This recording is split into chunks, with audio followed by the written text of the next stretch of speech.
누구나 자기가 뭔가를 이루고자 하는 소망이 있습니다. 그래서 자기가 이루고자 하는 뭔가 그 소망을 이루기 위해서 나름대로 최선을 다해서 힘써 노력을 하고 있습니다. 학생들은 좋은 성적을 얻기 위해서, 그리고 또 좋은 대학을 가기 위해서 힘써 애써 공부합니다. 또 직장인들은 회사의 발전과 또 회사에 인정받고 또 성장하고 승진하기 위해서 애써 노력합니다. 운동선수들은 또 메달을 받기 위해서 먹을 거 안 먹고 입을 것을 입나요? 좌우지간 잠도 제대로 안 자고 여러 가지를 절제하면서 운동에 힘을 쓰고 진력하고 있습니다. 이 사람들은 그 무슨 일에 힘써 노력하는 것은 힘써 노력한 결과가 자기에게 기쁨이 되고 보람이 되고 행복이 되기 때문에 그렇습니다. 그런데 오늘 본문의 사도 바울은 본문 9절에 우리는 거하든지 떠나든지 주를 기쁘시게 하는 자 되기를 힘써노라 라고 고린도후서 5장 9절에 고백하고 있어요. 이처럼 바울은 거하든지 떠나든지 몸을 가지고 몸 안에서 살든지 또 이 몸을 떠나서 주님께 하늘나라 천국에 가든지, 쉽게 말하면 살든지 죽든지 그것이 중요한 것이 아니라 바울의 생애는 모두 다 주님을 기쁘시게 하는 자 되기를 힘썼어요. 힘쓴다 고백하는 거예요. 그 자기 바울의 인생 최고의 목표가 뭐냐면, 인생의 소망이요, 인생의 최고의 목표가 뭐냐면 주님을 기쁘시게 하는 거예요. 여러분과 저도, 저의 소망도 세상에 그 무엇인가를 얻고 이루기 위한 것이 아니라 바울처럼 주님을 기쁘시게 하는 자 되기 위해서 최선을 다하며 삶을 사는 우리 인생의 목표가 돼야 돼요.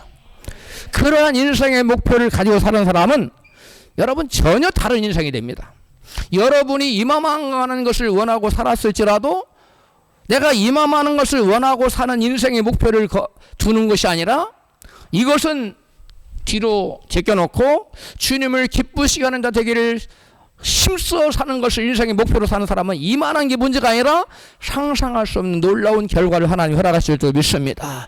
정말 위대한 인생이 되려면 내가 나의 소망과 뜻을 이루는 데 목표를 두는 것이 아니라 내 인생에 살든지 죽든지 오로지 주님만을 기쁘시게 하는 것이 그 사람의 인생의 목표가 될 때 그는 참으로 위대한 인생으로 탈바꿈될 줄로 믿습니다.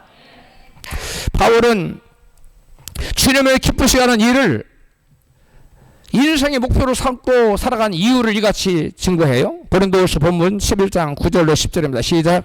그런즉 우리는 거하든지 떠나든지 주를 기쁘시게 하는 자 되기를 힘쓰노라.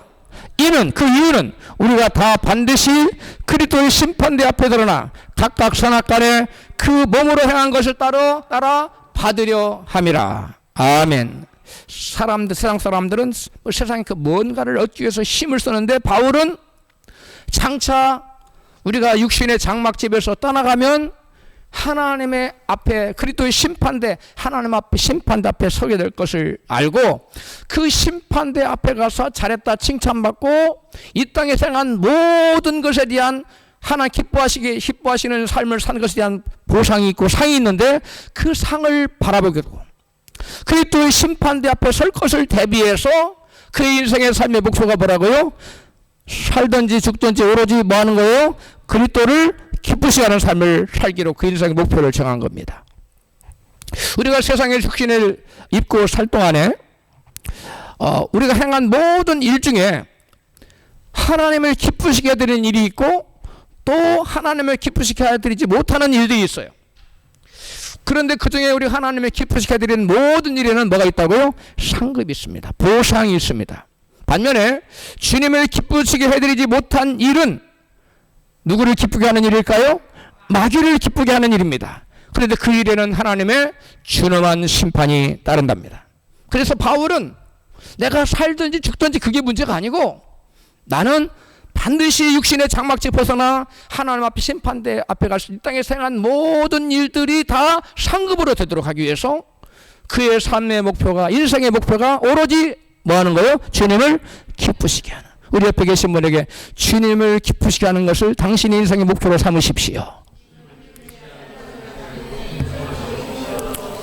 주님을 기쁘시게 하는 삶을 살면요, 죽어서만 상을 받는 것이 아니라 이 땅에서도 복을 받아요. 요한복음 8장 29절에 시작. 나를 보내신 이가 나와 함께 하시도다. 내가 항상 그의 기뻐하신 일을 행함으로 나를 혼자 두지 아니하셨느니라. 아멘. 예수님은 평생 살면서 무슨 일만 하셨다고요? 아버지를 기뻐하시는 일만 항상 하셨다는 거예요. 그러니까 하나님 아버지께서 예수님께 보상을 내렸는데 어떤 보상을 주셨어요? 혼자 두지 않았어요. 하나님 아버지 예수님과 항상 함께 하시도다. 할렐루야. 저와 여러분에게도 주님께서 항상 함께 하시면 얼마나 좋겠어요? 우리와 함께 하시 우리의 삶 가운데 나타나 주시고 우리를 도와주시고 밀어주시고 후원해주시고 또 때로는 땡겨주시고 함께 하시는 하나님의 은혜가 주님을 기쁘시게 하는, 아버지 하나님을 기쁘시게 했던 하는 삶을 살았던 예수님에게 하나님의 보상으로 항상 그분이 나와 함께 하시도록. 할렐루야.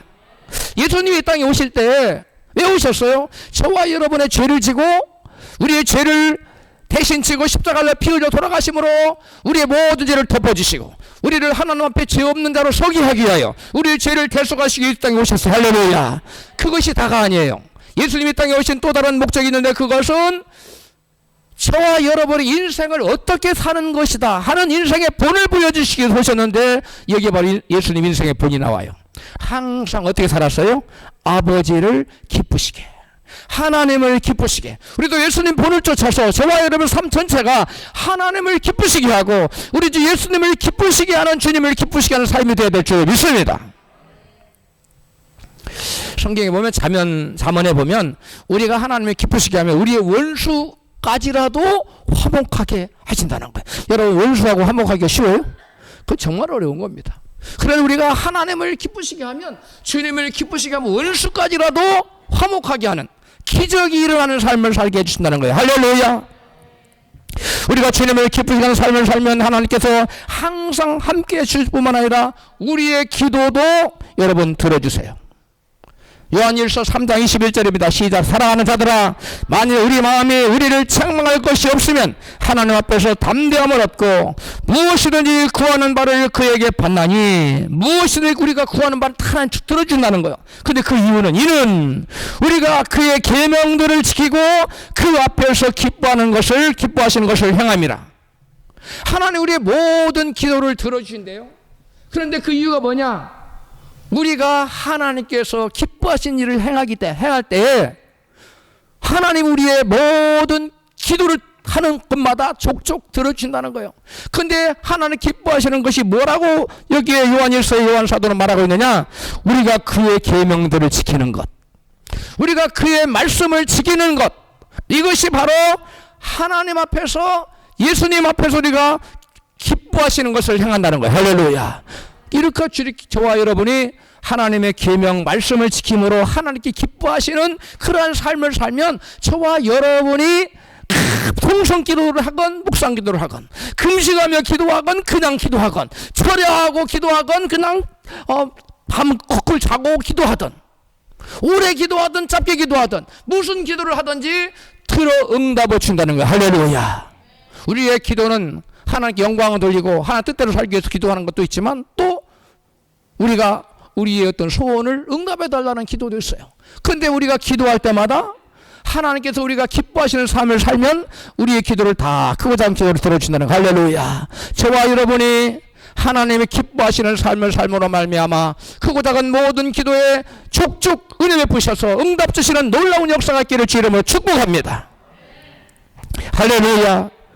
여기 보니까 하나님께서 우리가 하나님의 계명을 지키며 하나님을 기쁘시게 하는 삶을 살면 하나님께 우리가 담대히 나아갈 수 있고 또 하나님과 함께하는 교제가 이루어진다는 거예요. 그 교제가 이루어져서 우리가 기도를 할 때마다 들어 응답해 준다는 거예요. 할렐루야. 여러분, 주님과 깊은 교제가 이루어지기를 주 여러분 축복합니다. 그렇다면 우리가 어떠한 삶을 사는 것이 주님을 기쁘시게 하는 삶일까요? 우리가 그 무엇이 주님을 기쁘시게 하는 것일까? 에 대해서 한번 알아보겠어요. 가장 먼저 주님을 기쁘시게 하는 삶은 빛의 자녀로서 열매 맺는 삶을 사는 거예요. 우리 또 다른 본문이죠. 에베소 5장 8절입니다. 같이 읽습니다. 너희가 전에는 어둠이더니 이제는 주 안에서 빛이라. 빛의 자녀들처럼 행하라. 빛의 열매는 모든 착함과 의로움과 진실함에 있느니라. 주께 기쁘시게 할 것이 무엇인가 시험하여 보라. 너희는 열매 없는 어두움의 일에 참여하지 말고 도리어 책망하라. 아멘. 여러분, 주께 기쁘시게 할 것이 무엇인지 시험해 보라는 거예요. 주님께서 기뻐하시는 것이 과연 뭐냐는 거예요. 바로 오늘 에베소 본문에서 빛의 자녀들처럼 착한 행실, 착함과 또 의로움과 진실하게 살아가면 이것이 빛의 열매로서 하나님을 기쁘시게 하는, 주님을 기쁘시게 하는 삶이라는 거예요. 할렐루야.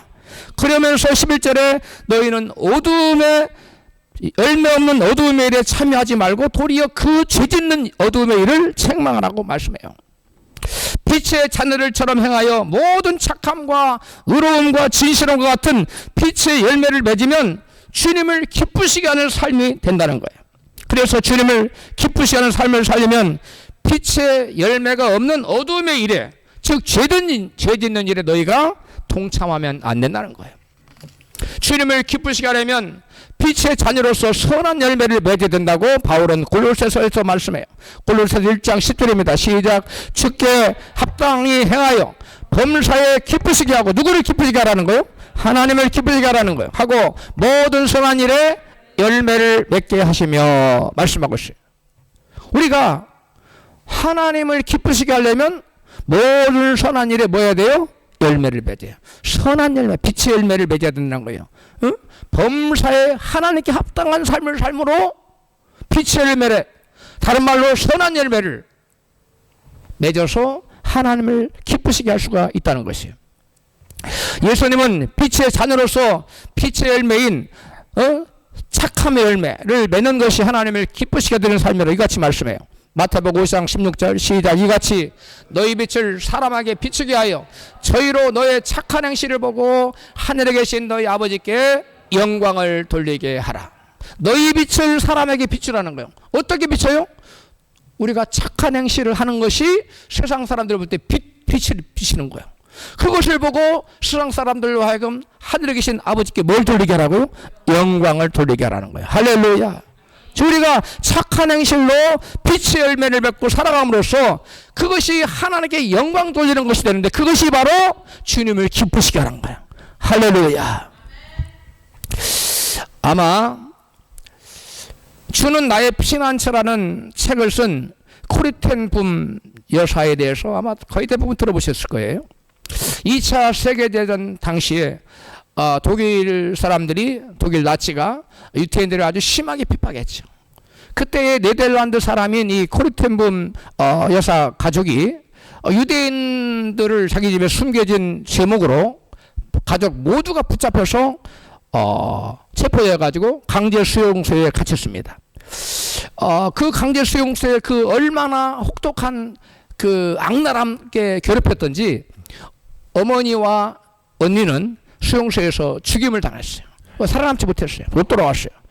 그런데 코리텐붐 여사는 끝까지 그 모진 고통을 이겨내고 살아남아서 고국으로 돌아왔어요. 그리고 하나님 인도를 받아서 신학을 공부해서 주의종이 됐습니다. 후에 이제 복음을 전하는 성령께서 말씀하세요. 너는 독일에 가서 복음을 전하라. 성령의 음성을 듣고, 하나님, 제가 다른 나라는 다 갈 수 있지만 독일만은 좀 빼주세요. 얼마나 혹독한 그 고통을 당했던지 생각하기도 싫은 거예요. 근데 그것을 가서 뭐 하라고요? 복음을 전하라니, 이것은 하나님 제가 도저히 못하겠어요. 근데 하나님 강권적으로 그곳에 가라는 거예요. 그래서 하나님 말씀을 거역할 수 없어서 독일에 갔어요. 그래서 복음을 전하는데 이 네덜란드 사람이 와서 독일인들에게 복음을 전하다 그들이 가는 곳마다 성령의 강력한 역사가 나타나는 거예요. 회개의 역사가 나타나. 하루는 말씀을 전가 강대에 내려간 사람들이 막 은혜 받았다고 쫙 줄을 선 거예요. 악수하겠다고.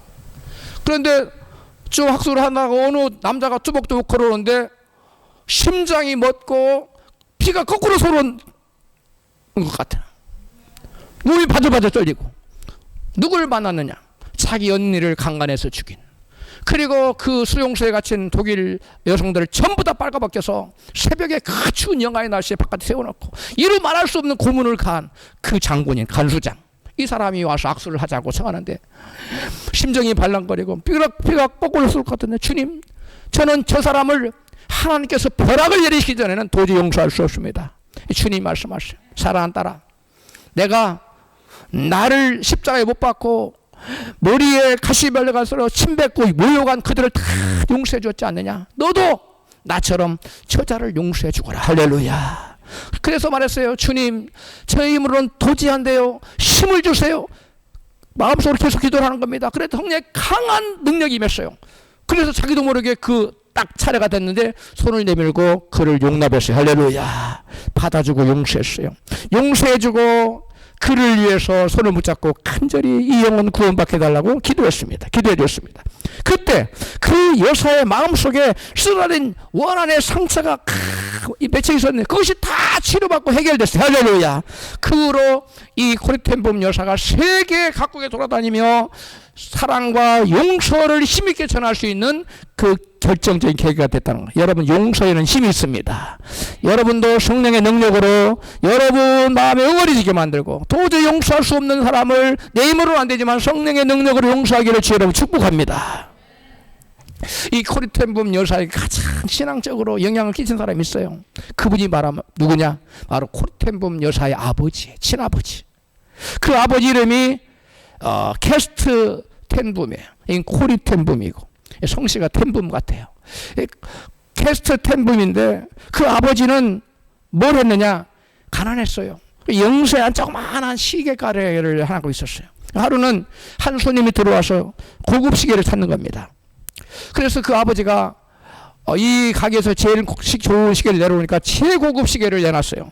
그리고 그 시계가 어떤 좋은 점이 있으면 쫙 설명을 해가지고 이제 계산을 딱 하려고 계산을 딱 하려고 하는데 코리텐붐 여사의 아버지 캐스텐붐이 묻습니다. 가게 주인이. 그런데 궁금한데요, 어찌 이렇게 엄청나게 비싼 시계를 살려고 합니까? 이게 시계 하나 팔아먹으면 자기는 영세한 가격이기 때문에 한동안은 물질적 어려운 면에서는 상당한 이익이 떨어지는 건데 묻는 거예요. 그러니까 그 손님이 이렇게 대답합니다. 제가 정말 좋아하는 시계가 있었는데 그 시계 고장이 나서 아무리 고치려도 고쳐지질 않아요. 그래서 내가 새로운 시계를 사기로 했습니다. 그러니까 물어요. 코리텐붐 여사의 아버지 캐스텐붐이 그 시계 혹시 고장난 시계 갖고 있느냐고. 갖고 있다고. 그럼 이 중간 줘보라고. 그래서 손을 받았어요. 그리고 시계를 가지고 수리하는 자리에 딱 앉더니 시계를 다 분해를 해가지고 딱 맞췄는데 시계가 착착착착착 돌아가는 거예요. 퍽퍽하게 고쳐졌어요. 시계를 돌려줍니다. 이 시계를 고쳤으니까 이 고가의 시계는 살 필요가 없습니다. 그냥 돌아가십시오 하고 손님을 돌려보내는 거예요. 근데 그 모든 광경을 누가 지켜봤느냐? 처음부터 끝까지 코리텐붐 어린 꼬마, 그 딸이 지켜본 거예요. 그 사람이 가고 나서 그 아버지가 하는 일을 보는데 속에 막 열불이 나고 도저히 아버지가 하는 일이 말이 안 되는 거예요. 그래서 그 다음에 문을 열고 나가자마자 아버지 다짜고 찾아가. 아빠는 이 큰 돈을 벌 수 있는 기회를 어찌 그렇게 스스로 박차버리세요? 도대체 그 이유가 뭡니까? 따져 물었어요. 그래 아빠가 그 어린 코리를 무릎에 앉히고 꼭 껴안고 이렇게 얘기를 했어요. 이게 제가 앞에 띄워놓으라고 너무 중요한 말이라 이런 말을 했어요. 코리야, 우리 다 같이 한번 읽어요. 시작. 코리야, 우리 그리스도인들은 돈을 벌기 위해 사는 사람이 아니라 하나님을 기쁘시게 하기 위해 사는 사람이란다. 진정한 그리스도인은 그것이 나에게 이익이 되든지 손해가 되든지 상관없이 하나님을 기쁘시게 하는 사람이란다 라고 말해줬어. 여러분, 그러한 아버지를 모시고 사는 사람의 자녀는 신앙이 어떨까요? 이 코리텐붐 여사가 그 원수의 나라에 가서 복음을 전하고 정말 약자와 소외된 자를 위해서 헌신할 수 있었던 그 믿음의 기초 뿌리에는 아버지 캐스텐붐의 이와 같은 진정한 그리스도인은 어떤 사람인가? 진정한 그리스도는 자기에게 손해가 되든 유익이 되든 상관없이 오직 누구를 기쁘시게? 하나님만을 기쁘시게, 오로지 주님만을 기쁘시게 하는 것이 우리 그리스도인의 삶의 존재 이유란다. 동의하시면 아멘 하십시오. 그렇게 앞으로 살기를 작정하시면 아멘 하십시오. 하나님 앞과 천사들과 주의 종이 보는 가운데 또 귀신들도 다 지켜봤어요. 그렇게 살겠다고 작정한 아멘. 그렇게 살기로 진짜로 작정하시면 그게 아멘 하십시오. 이런 사람은 반드시 천국 갑니다. 주님을 기쁘시게 하는 것을 자기 인생의 목표로 자기의 유익과 상관없이 손해가 되든 이익이 되든 상관없이 오로지 주님의 기쁨만을 기쁘시게 하는 그것만을 계산하는 것. 나는 나머지는 다 뒤로 제껴버리고 이 코리텐 그 캐스텐 붐처럼 이렇게 살아가는 사람은 진정한 그리스도인이에요. 이건 아무리 마귀가 지옥에 들어가려고 해도 못 들어가요. 이건 온전히 하나님의 사람으로 성령께서 완전히 붙잡힌 바 된 사람입니다. 할렐루야. 이러한 삶이 바로 착한 행실로 하나님께 영광을 돌리는 빛의 자녀로서 빛의 열매를 맺는 하나님을 기쁘시게 해드리는 삶입니다. 할렐루야. 이러한 하나님의 빛의 열매를 맺음으로 하나님을 기쁘시게 하는 삶을 살기를 주 여러분 축복합니다. 다음으로 주님을 기쁘시게 하는 삶은 믿음으로 사는 거예요. 믿음장이라고 별명이 붙은 히브리서 11장에 죽임을 당하지 않고 들려 올라간 사람이 나오는데 그 사람이 누구지요? 에녹이라는 사람이에요. 히브리서 11장에 이 에녹의 믿음에 대해서 말씀하고 있어요. 증거하고 있어요. 히브리서 11장 5절입니다. 시작. 믿음으로 에녹은 죽음을 보지 않고 옮겨졌으니 하나님이 저를 옮기심으로 다시 보이지 아니하니라. 저는 옮겨지기 전에 하나님을 기쁘시게 하는 자라는 증거를 받았느니라. 믿음이 없이는 기쁘시게 못하느니. 할렐루야. 에녹은 믿음으로 죽지 않고 하늘로 승천했을 뿐 아니라 그는 믿음으로 하나님을 뭐하게 하는 자라고? 기쁘시게 하는 자라고 하는 그러한 증거를 받았다는 거예요. 그런 기쁘시게 하는 자라는 이름이 붙었다는 거예요. 저와 여러분의 하나님께서 이 자는 하나님을 기쁘시게 하는 자야 라고는 별명이 좀 붙었으면 좋겠어요. 에? 하나님을 기쁘시게 하는 자라는 별명이 붙은 사람이 누구냐? 에녹이에요. 그는 지금 당하지 않았어. 따라서 하나님을 기쁘시게 하는 자는 곧 믿음으로 사는 자라는 말이므로 6절은 믿음이 없이는 하나님을 기쁘시게 못한다고 말씀하고 있는 거예요. 그러므로 우리가 하나님을 기쁘시게 하는 자가 되려면 우리도 에녹처럼 어떻게 살면 돼요? 믿음으로 살면 됩니다. 어떻게 살아야 된다고요? 믿음으로. 그러면 목사님, 에녹이 어떻게 살아 한 것이 믿음으로 산 거예요? 우리가 어떻게 에녹처럼 믿음으로 살 수 있을까요? 창세기 5장 24절은 이것에 대한 해답을 주세요. 창세기 5장 21절입니다. 시작. 에녹은 65세에 무두셀라를 낳았고 무두셀라를 낳은 후 300년을 하나님과 동행하며 자녀를 낳았습니다. 이 자녀를 낳았다는 일상생활을 했다는 거예요. 산에 올라가서 뭐 거룩하게 막 이렇게 하는 게 아니라 그냥 일상 평범한 삶을 살면서 하나님과 뭐 했다고요? 동행했어요. 그 다음에 24절 시작. 에녹이 하나님과 동행하더니 몇 년 동안? 300년 동안 동행하더니 하나님이 그를 데려가심으로 세상에 있지 아니하였더라. 아멘. 에녹이 믿음으로 죽지 않고 승천했는데 창세 기록자는 그의 믿음을 뭐라고 표현했어요? 하나님과 동행하였다라고 표현하고 있어요. 에녹이 믿음으로 살았는데 에녹이 믿음으로 산 삶을 창세 기록자는 에녹이 하나님과 300년 동안 뭐였더라? 자녀를 낳으며 일상생활 삶을 살면서 하나님과 뭐하는 삶을 살았더라? 동행하는 삶. 즉 믿음의 삶은 다른 말로 뭐라고요? 하나님과 동행하는 삶이에요. 우리 옆에 계신 분에게 믿음으로 하나님과 동행하십시다. 할렐루야. 하나님과 동행한다는 말은 하나님과 같이 걷다는 말이에요. 문자적으로 말하면. 그런 뜻인데 그 말은 무슨 말이냐? 하나님의 뜻을 추구하며 그분의 뜻대로 순종하며 산다는 거예요. 하나님 같은 마음 품고 하는 거예요. 같은 뜻, 같은 목표, 같은 생각 가지고 같은 목표를 향해서 같이 손을 잡고 쭉 동행하는 거, 걸어가는 거. 이게 믿음이라는 거예요. 할렐루야. 하나님 뜻에 하나님 뜻과 내가 한 마음이 되려면 하나님 뜻을 내 뜻에 맞춰야죠. 아니면 내가 하나님 뜻에 맞춰야 돼요. 그렇죠. 그게 나를 굴복시키는 거예요. 나 육신의 정욕을 굴복시키고 하나님 뜻에 내 뜻을 맞춰가면서 하나님 뜻에 온전히 순종하며 주님 뜻대로 걸어가는 것, 이것이 하나님과 동행하는 삶이에요. 할렐루야. 동행하는 삶이란, 하나님과 동행하는 삶이란 자기 뜻과 유익보다는 오로지 하나님의 뜻과 하나님의 영광만을 위하여 하나님의 말씀에 순종하며 사는 것, 그래서 하나님을 기쁘시게 하는 것, 이것이 바로 하나님과 동행하는 삶이에요. 아모스 선지자는 아모스 3장 3절에 여러분 저 말씀을 다 외웠으면 좋겠어요. 같이 시작. 두 사람이 뜻이 같지 않은데 어찌 동행하겠느냐. 이전에 개혁 성경에는 뭐라고 말하면 두 사람이 의합치 않고 어찌 동행하겠느냐 그랬어요. 뜻을 합치지 않고 뜻이 하나가 안 되고서 어떻게 같이 거겠냐는 거예요. 그래서 개혁 개정은 저렇게 풀어놨어요. 두 사람이 뜻이 같지 않은데 어찌 동행하느냐. 주님과 내가 뜻이 하나가 될 때 동행할 수 있습니다. 주님은 야 너는 이쪽으로 걸어가. 아니에요 하나님. 주님 제 생각은 이 길이 옳은 것 같아요. 난 이 길로 가고 싶어요. 이 길을 뿌득뿌득 가. 주님과 동행할 수 있어요? 주님 그래 너는 너의 길을 가라. 나는 이 길을 포기할 수 없어. 이게 정의로운 길이고 이게 의로운 길이고 영원한 말씀이기 때문에 나는 이건 변화시킬 수 없어. 변개시킬 수 없어. 돌아와. 주님은 돌아오라고 말씀해요. 근데 주님과 동행하지 않는 사람은 아니에요. 저는 이 뜻이 옳은 것 같아요. 이 길로 갈래요. 주님과 동행이 됩니까? 안 돼요. 주님과 동행하지 않는 사람 하나님 기쁘시게 할 수 있어요? 없어요? 없어요. 하나님과 뜻과 내 뜻이 같지 않을 때는 뭐 해야 돼요? 나의 생각을 죽여야 돼요. 말씀의 불칼로 죽여야 돼요. 성령의 불로 태워야 돼요. 단호하게 하나님 말씀으로 거부해야 돼요.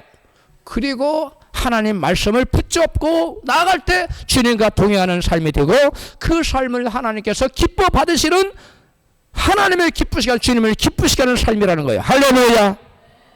여러분 우리가 하나님의 뜻을 동행하려면 하나님 뜻을 뭔지 알아야 돼요. 그 하나님 뜻을 알려면 뭘 가까이 해야 돼요? 하나님의 말씀을 가까이 해야 돼요.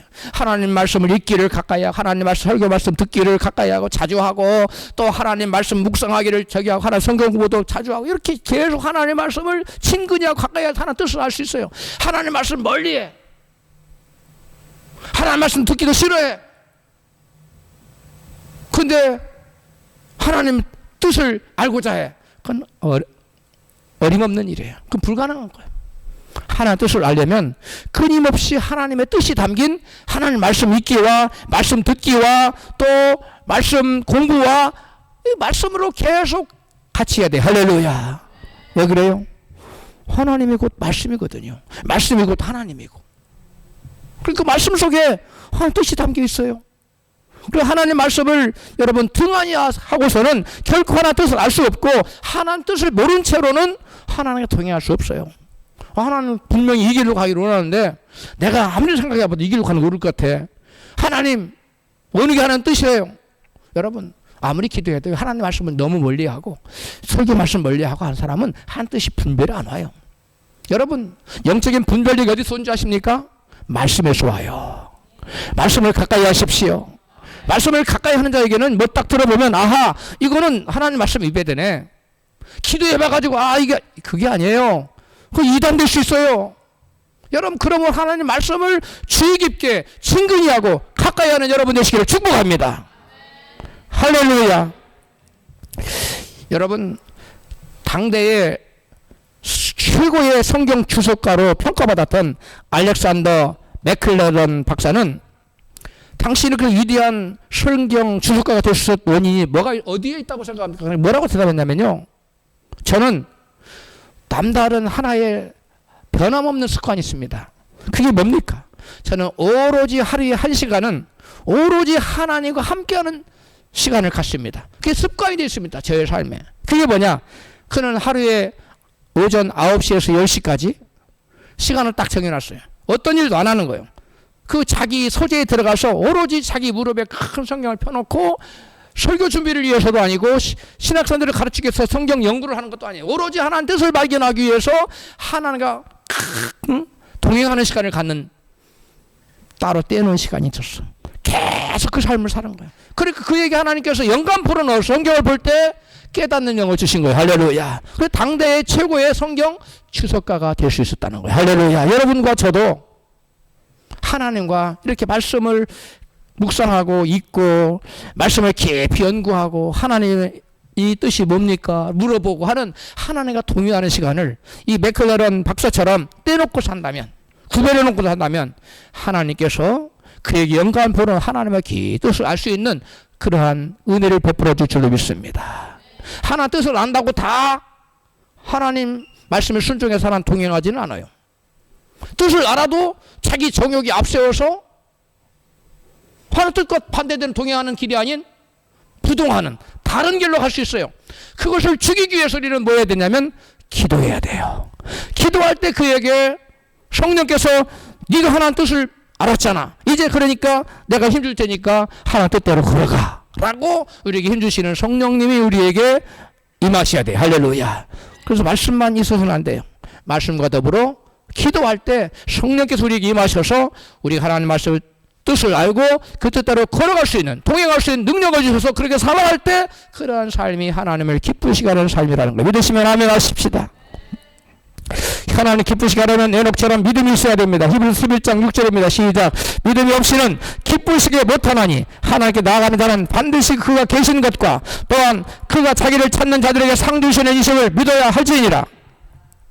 적지 않은 분들이 머리로는 하나님 믿는데 실제로 삶 속에서는 하나님이 안 계신 것처럼 말하고 안 계신 것처럼 행동하고 살아가고 있어요. 사람들이 하나님이 안 계신 것처럼 함부로 말하고 쉽게 원망 불평을 쏟아내고 쉽게 성질내고 그러는 것들은 그것이 곧 하나님이 안 계신다는 것을, 계신 것을 믿지 않는 증거예요. 그게 다 믿는 것 같지요? 아니에요. 여러분 회사 사장님 앞에서 회사 사장을 직접 원망 불평, 당신 왜 그렇게 하느냐고 불평하고, 회사 정책을 불평하고, 회사가 하는 일에 대해서 이런저런 불평할 수 있어요? 그런 사람 있어요? 없죠. 사장 면전에서 그렇게 하네요. 하나님이 지금 자기 안에 계신다고 그러고 자기 옆에서 보고 계신다는데 하나님 앞에 쉽게 원망 불평을 막 쏟아내. 하나님 앞에서 막 쉽게 성질 부려. 하나님 앞에서 남을 막 험담하고 비방해. 여러분 회사 사장 앞에서도 그렇게 안 하는데 하나님 앞에서는 막 해. 하나님 계신 걸 믿는 거야, 안 믿는 거예요? 안 믿는 거예요. 안 믿는다는 증거입니다. 내가 하나님 믿는다, 하나님 지금 뭐 하세요? 하나님 성질이 참 이상하시네요. 뭐 이 별의별 소리를 다 해요.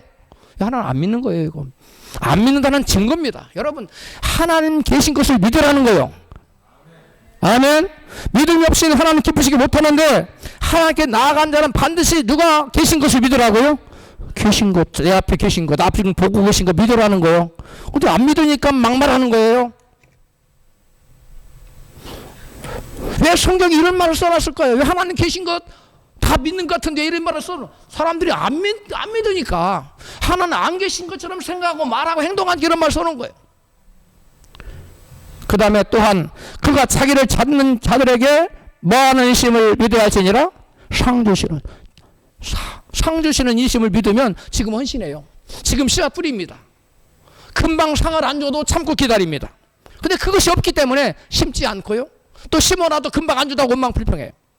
여러분 굉장히 지금 중요한 믿음에 관해서 히브리서 기자가 우리에게 교훈을 주고 있어요.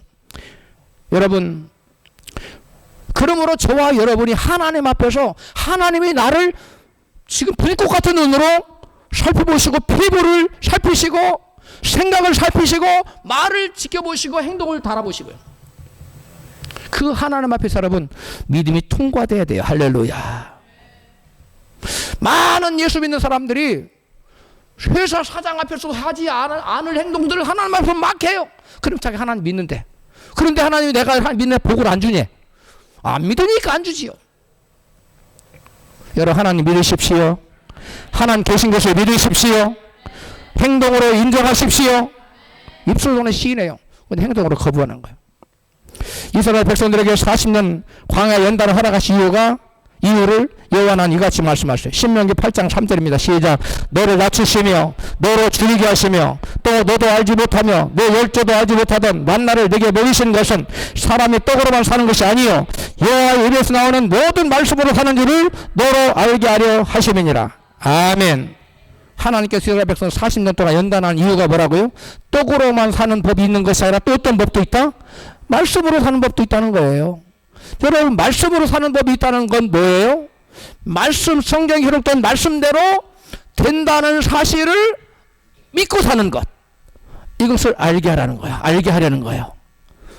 여러분, 하나님 말씀대로 모든 것이 되어진다는 것을 믿습니까? 그 믿으시면 그게 아멘 하세요. 여러분, 성경 환경적으로 아무리 불가능해 보여도 하나님 말씀이 된다고 그러면 되는 거예요. 아무리 될 것처럼 보여도 하나님 말씀이 안 돼, 그러면 안 되는 겁니다.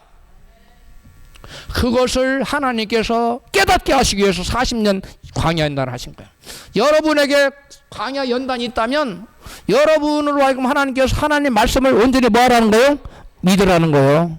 환경적으로는 안 될 것 같아도 하나님 말씀이 된다고 하면 뭐 하는 거예요? 되는 거고, 환경적으로 아무리 100%이건 100% 가능해 해도 하나님 안 된다고 하면 그건 안 되는 것을 믿으라는 거예요.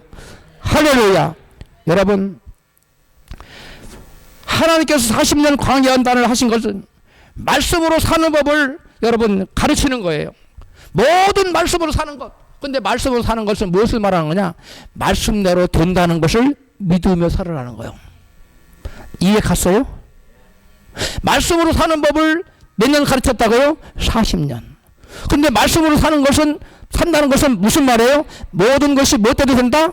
말씀대로 된다는 것을 믿으며 살아라는 거예요. 그 믿음으로 사는 법을 배우게 하려고. 말씀을 믿고 사는 거예요. 11조 드리면 하나님께서 너에게 무엇을 제해 준다고 했어요?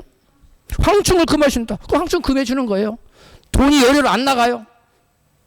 무슨 말 이해 갑니까? 그 말씀대로 된다는 걸 믿고 살아라는 거, 말씀대로 살아라는 거. 할렐루야. 하나님께서 모세에게 반석에 가서 지팡이를 쳐라. 물이 나올 것 같아요? 안 나올 것 같아요? 반석에서 무슨 물이 나와요? 그런데 하나님 말씀하시니까 반석에 물이 나오잖아요. 아멘. 하늘에서 메추라기가 내려올 것이다. 고기가 내려올 것이다. 무슨 하늘에다 고기가 생긴다 그러니까 무슨 고기가 생겨? 근데 되잖아요.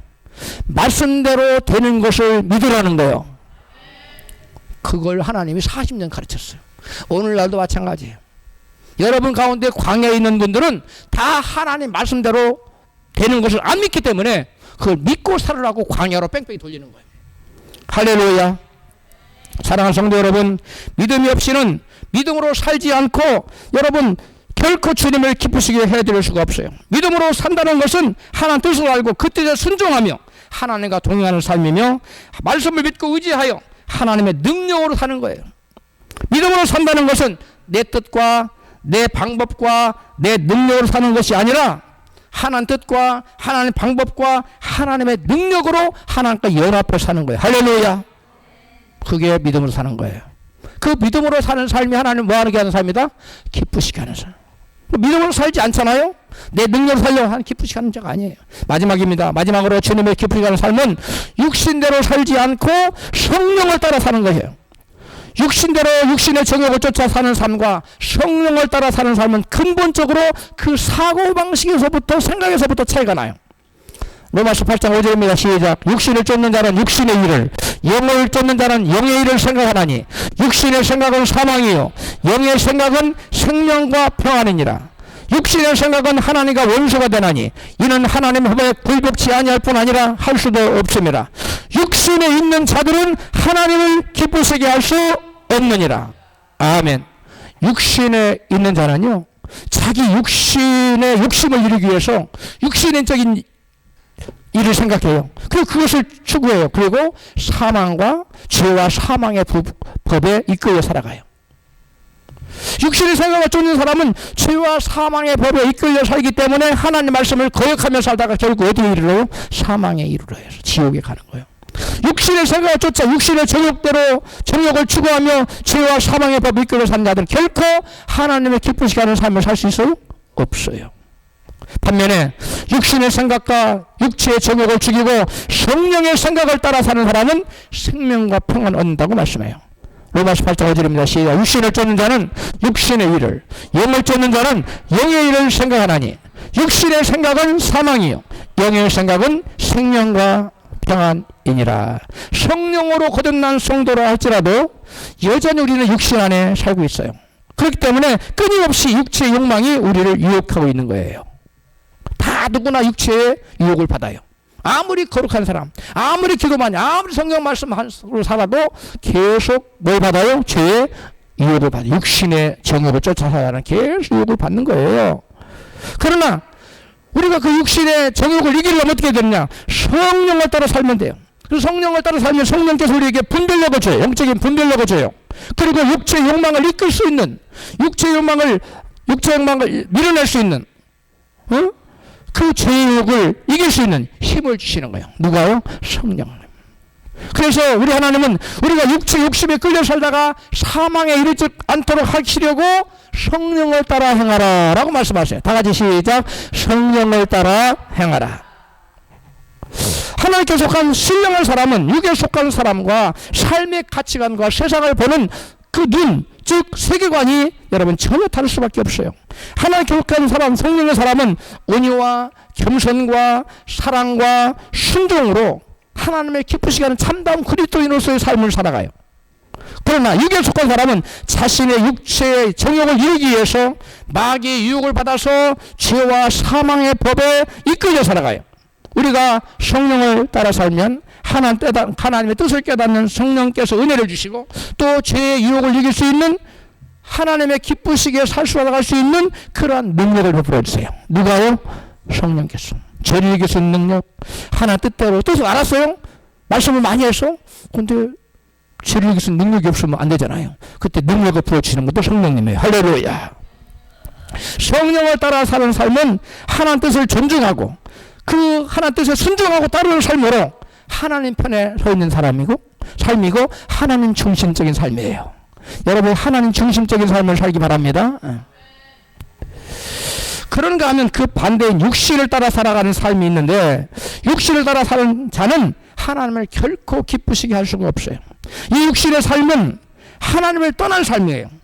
그리고 욕망을 추구하는 삶이고 그러한 삶은 하나님 떠난 삶이기 때문에 결국 사망에 이르고 그렇기 때문에 그 하나님 성경은 우리에게 뭐라 그러냐면 그런 삶을 써야라는 거예요. 로마서 8장 13절에 시작. 너희가 육신대로 살면 반드시 죽을 것이로되 영으로서 몸의 행실을 죽이면 살리니. 육신대로 살면 반드시 죽는다. 여기 죽는다는 지옥 간다는 거예요. 육신의 이 죽음을 말하는 게 아니에요. 영으로서 몸의 행실을 죽이면 살리니. 내 몸을 육신의 정욕을 쳐서 굴복시키고 살면은 산다는 건 뭐예요? 영생을 얻는다는 거예요. 할렐루야. 육신대로 산다는 것은 순간적인 만족을 위해서 죄의 유혹에 굴복하는 삶을 말하는데 그 결국은 영원한 저주, 영원한 여러분 죽음뿐이에요. 반면에 성령을 따라 산다는 것은 내 안에 육신의 정욕을 죽이며 하나님께서 기뻐하시는 삶을 살아가는 거예요. 데살로니가전서 4장 1절에 시작. 너희가 마땅히 어떻게 행하여 하나님께 기쁘시게 할 것인가를 주님이 우리에게 받았으니 우리가 주 예수로 말미암아 너희에게 준 명령들을 너희가 아느니라. 하나님의 뜻은 이것이니 너희의 거룩하니. 하나님 너희가 바울로부터 어떻게 행해서 하나님 기쁘시게 할 것인가를 받았다는 거예요. 그게 뭐냐면 하나님의 뜻대로 살아가는 건데 하나님의 뜻은 뭐예요? 너희의 거룩한 거. 즉 우리가 하나님을 기쁘시게 하려면 우리가 어떻게 살아가야 된다는 거예요? 거룩하게 살아야 돼요. 우리는 연약하여 흔들릴 수 있습니다. 누구도 예외가 아니에요. 다 인간은 연약합니다. 우리 안에 질성이 있어요. 아담 이후로. 그래서 흔들릴 수 있어요. 그러나 성령 의지하면 육신의 욕망을 거스리고 하나님 말씀에 순종하는 거룩한 삶을 살 수 있는 능력이 부어진 줄로 믿습니다. 순간적인 충동이나 감정보다 성령님을 의지하여 하나님 원하시는 바를 따를 때 진정 하나님을 기쁘시게 하는 삶을 살 수 있습니다. 따라서 우리는 날마다 성령님의 도우심을 간구하는 삶을 살아야 돼요. 그리고 성령님의 그 능력으로 내 안에 육신의 정욕을 굴복시키고 쳐서 굴복시켜서 하나님께서 기뻐하시는 거룩한 삶을 살아가야 될 줄로 믿습니다. 우리 모두 빛의 자녀로서 열매 맺는 삶, 믿음으로 사는 삶, 성령을 따라 사는 삶을 살아감으로 하나님을 기쁘시게 하는 자 되시기를 주님의 이름으로 축원합니다.